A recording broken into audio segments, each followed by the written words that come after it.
Bonsoir, frères et sœurs bien-aimés. Oui, mettons-nous toujours sous la protection du Saint-Esprit que nous prions toujours et encore. Que ton Esprit Saint, Dieu créateur, nous transforme par ses dons. Qu'il change notre cœur en un cœur que tu aimes parfaitement accordé à ta volonté. Amen. Alors, comme Noël dans quelques jours, j'ai choisi de vous lire le début du chapitre 2 de l'Évangile selon saint Luc. En ces jours-là, parut un édit de l'empereur Auguste ordonnant de recenser toute la terre.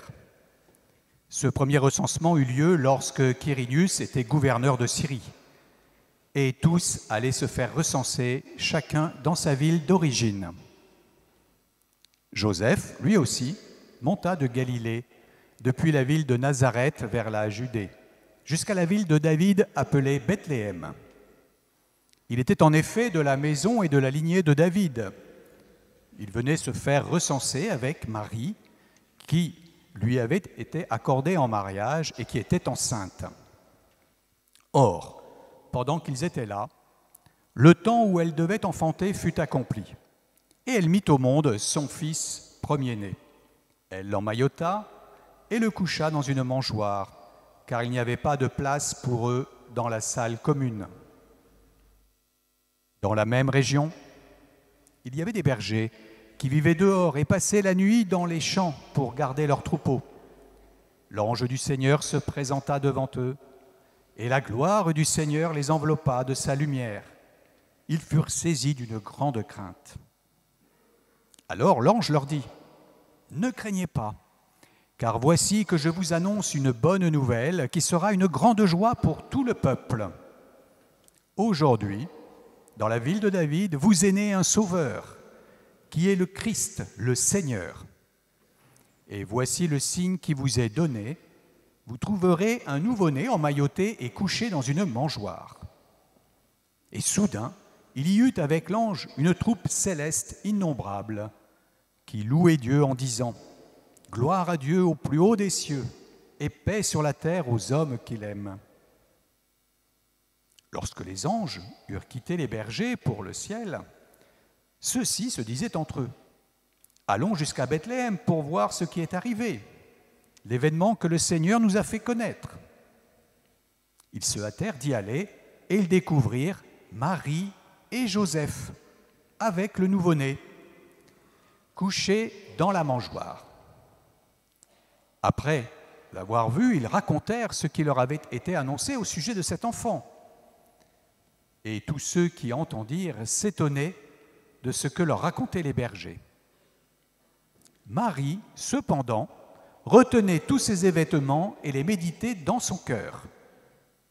Les bergers repartirent, ils glorifiaient et louaient Dieu pour tout ce qu'ils avaient entendu et vu, selon ce qui leur avait été annoncé.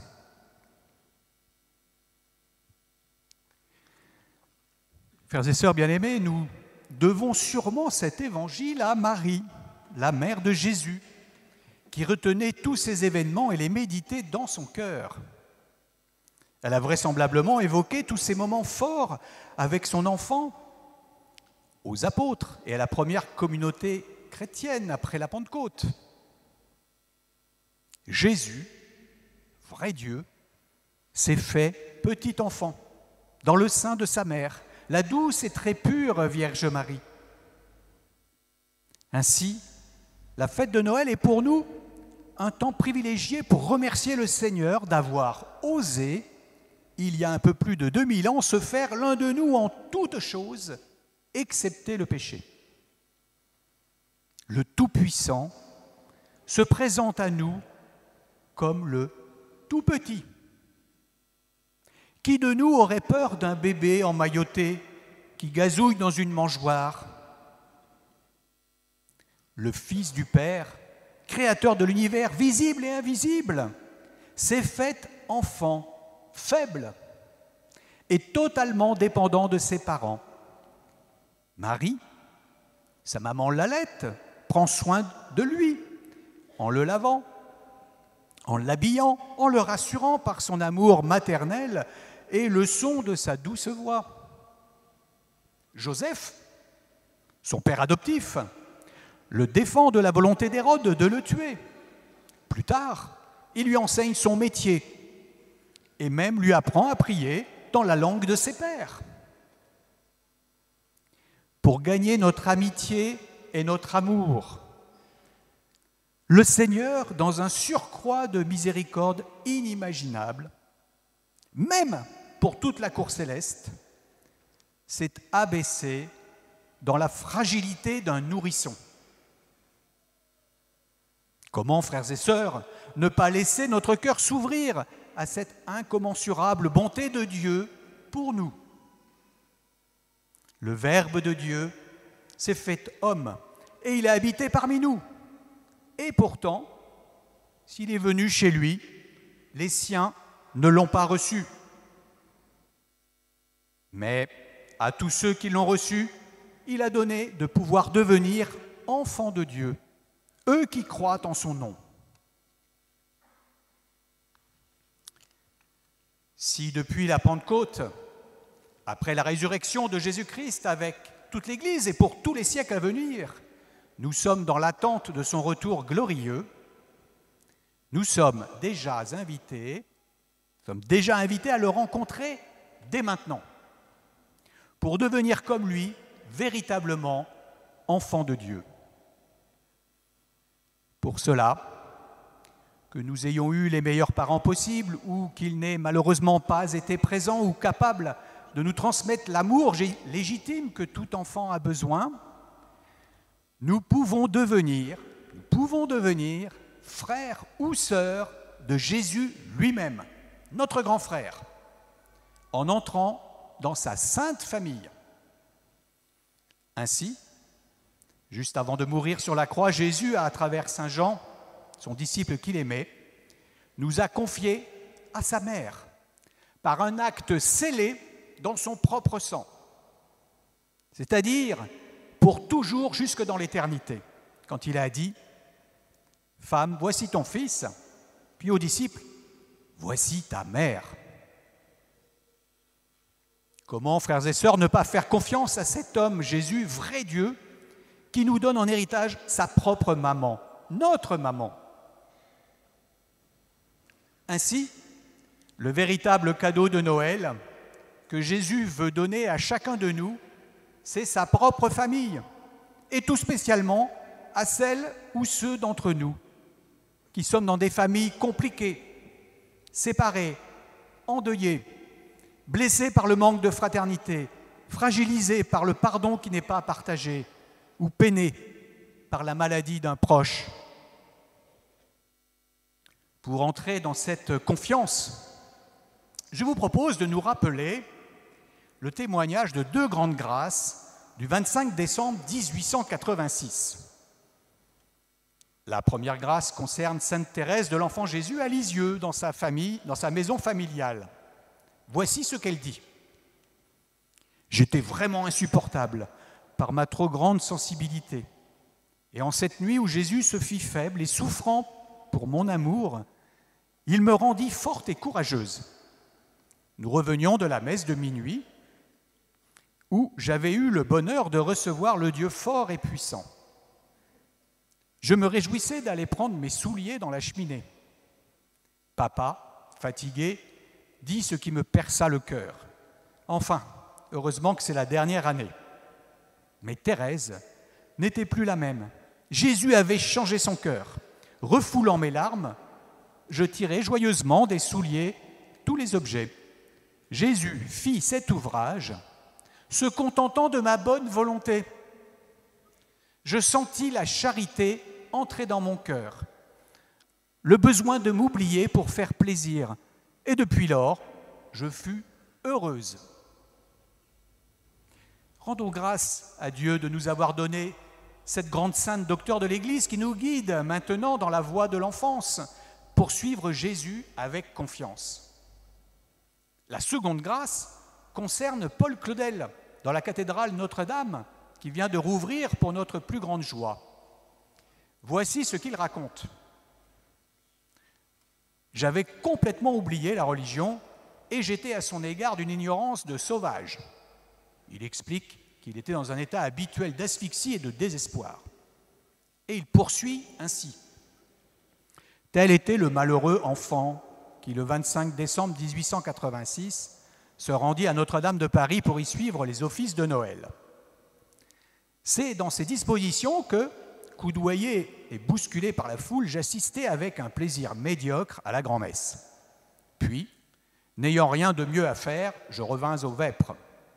Les enfants de la maîtrise étaient en train de chanter ce que je sus plus tard être le Magnificat.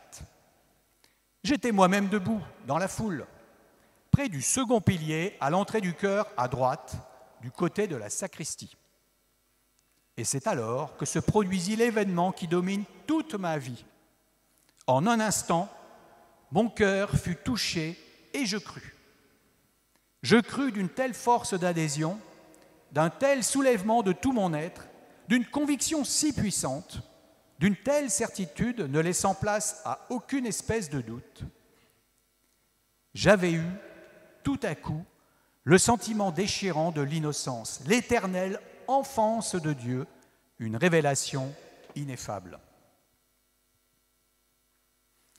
Rendons grâce au Seigneur pour sa miséricorde, qui nous offre son pardon et son amour à chacun de nous. Car Jésus est venu non pour juger le monde, mais pour sauver le monde. Et il dit, ce ne sont pas les gens en bonne santé qui ont besoin du médecin, mais les malades. Je ne suis pas venu appeler des justes, mais des pécheurs pour qu'ils se convertissent. À la fin de la prière, nous vous demandons de venir témoigner ce que le Seigneur a fait pour vous. Eh bien, il a agi avec puissance et bonté aussi pour moi, lors de la nuit de Noël 1997. Ça fait 27 ans. Voici comment. Je m'appelle Emmanuel, je suis marié, père de famille et diacre du diocèse de Paris. Avec mon épouse, nous nous sommes mariés ici, dans cette église, il y a un peu plus de 30 ans. Nous avons eu la joie de recevoir un premier enfant 2 ans plus tard, et ma femme portait le second bébé lors des JMJ à Paris, lors de l'été 1997. Malheureusement, je n'ai participé à rien car j'étais très malade, avec ce que l'on pensait être une grosse gastro. En reprenant le travail après les JMJ, j'étais toujours de plus en plus fatigué, jusqu'au 26 septembre 1997, où j'ai réussi à rentrer difficilement à la maison, en tombant même sans force dans le métro et en me traînant jusqu'à notre domicile. J'ai demandé alors à mon épouse d'appeler SOS Médecins et des paroissiens de Saint-Nicolas-des-Champs pour prier pour moi. Quand le médecin m'a vu, il a pris soin de faire des analyses de sang. Après son passage, des paroissiens sont venus prier pour moi. J'avais beaucoup de fièvre et je souffrais beaucoup du ventre, mais dans mon cœur, j'ai entendu « Tu n'en as plus que pour 3 mois ». En fait, j'ai compris que j'allais mourir. Ambiance. Ma femme n'avait plus de travail et ne touchait pas d'indemnité de chômage. Comme l'on venait d'acheter l'appartement et que l'on croulait sous les remboursements de l'emprunt, j'ai dit au Seigneur dans mon cœur, « Garde-moi en vie jusqu'à la naissance de notre second enfant pour que je puisse le voir et surtout que les assurances de mon travail doublent la prime pour rembourser plus facilement la banque, car ces assurances ne reconnaissaient pas un enfant post-mortem. » Vous voyez le niveau de prière. Là-dessus, le médecin me rappelle et me demande d'aller à l'hôpital Saint-Antoine. Une sœur consacrée de la paroisse m'y a emmené car ma femme enceinte devait rester avec notre petit de 20 mois. Sur place, j'ai appris que j'avais une hépatite fulminante. Les médecins étaient surpris vu mes taux de transaminase que je ne sois toujours pas dans le coma pour m'opérer pour, si possible, me greffer le foie d'un donneur compatible pour avoir une petite chance sur 2, au mieux, que ça passe ou ça craque. Ils venaient me surveiller très souvent, mais je ne tombais pas dans le coma et je leur disais que c'était grâce à la prière de l'Église. Après quelques jours, ils m'ont renvoyé chez moi, car on ne pouvait rien faire à part un grand repos. Chaque jour, je devais faire des analyses et j'étais très affaibli avec une perte de poids très importante. Lors de l'accouchement de ma femme, les médecins m'ont autorisé à venir, mais en fait, ils étaient plus inquiets pour moi que pour ma femme. Grâce à Dieu, j'ai tenu jusqu'à sa naissance. J'ai fini par demander à un prêtre de la paroisse de me confesser et de m'administrer le sacrement des malades le 21 décembre. Il y a 27 ans, moins 2 jours. J'ai alors été dans une grande paix. 3 jours après, j'ai décidé de venir à la messe de minuit le 24 décembre 1997 en poussant la poussette de notre bébé qui me servait surtout de déambulateur. C'est lors de la communion au Très Saint Sacrement que j'ai ressenti en un instant que j'étais complètement guéri. Alléluia. C'était comme une force très douce qui m'envahissait. Je n'avais plus mal et je me sentais bien. Comme le 25, c'était férié, je ne pouvais pas aller à l'hôpital vérifier que j'étais guéri. Je m'y suis rendu le 26 décembre, soit 3 mois plus tard, après le 26 septembre. La médecin n'en est pas revenue de me voir en forme. Elle a alors procédé à une échographie et a confirmé que mon foie était revenu à la normale. Elle ne comprenait pas mes explications et mettait cela sur le fait que je ne fumais pas, ne buvais pas et que j'avais eu une bonne hygiène de vie. 12 ans plus tard, une fois devenu diacre, pour remercier le Seigneur, je suis allé servir la messe de minuit à la cathédrale Notre-Dame en action de grâce. Amen.